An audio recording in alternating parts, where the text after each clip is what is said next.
Hello friends, இன்றைக்கி என்ன ரெசிபின்னு பார்த்தீங்கன்னா கேக் ரெசிபி தான். ரொம்பவே சூப்பராக இருக்குங்க. எவ்வளோ பூ மாதிரி வந்திருக்கு பாருங்கள். இது வந்து பிளாஸ்ட் கேக், அவ்வளோ சூப்பராக இருக்கும்.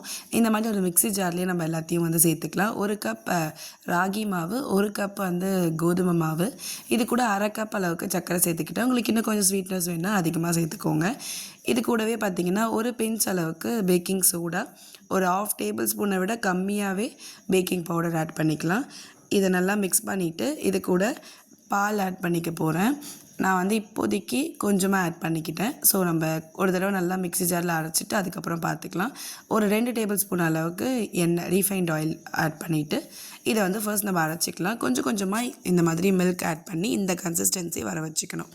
ஸோ எனக்கு வந்து ஒரு 1.5லேருந்து 2 டம்ளர் அளவுக்கு பால் தேவைப்பட்டது. இப்போது ஒரு கிண்ணத்தில் இந்த மாதிரி நம்ம கொஞ்சமாக பட்டர் அப்ளை பண்ணிவிட்டு அதில் லைட்டாக வந்து இந்த கோதுமை மாவு வந்து டஸ்ட் பண்ணிவிட்டு இதில் ஊற்றிக்கலாம். இப்போ வந்து நம்ம நார்மலாக எப்படி இட்லி ஸ்டீம் பண்ணுவோமோ அதே மெத்தட் தான். நல்லா தண்ணி கொதிச்சிடுச்சு. இது டேரெக்டாக அந்த கிண்ணத்தை வச்சிங்கன்னா லைட்டாக சாயும். அதனால் ஒரு பிளேட் வச்சுருக்கேன். கரெக்டாக 15 மினிட்ஸில் சூப்பராக அழகாக வெந்துடும். பாருங்கள் பூ மாதிரி எப்படி மலர்ந்து இருக்குன்னு. இது வந்து பிளாஸ்ட் கேக், ஏன்னா அது வெடித்து போய் வந்த மாதிரி இருக்குல்ல, அதனால் ரொம்பவே சாஃப்டாக இருக்குங்க. நான் உங்களுக்கு இதை புட்டும் காமிக்கிறேன் எந்த அளவுக்கு சாஃப்டாக இருக்குது பாருங்கள். அண்ட் சாப்பிட்றதுக்கும் அவ்வளோ சூப்பராக இருக்கும்.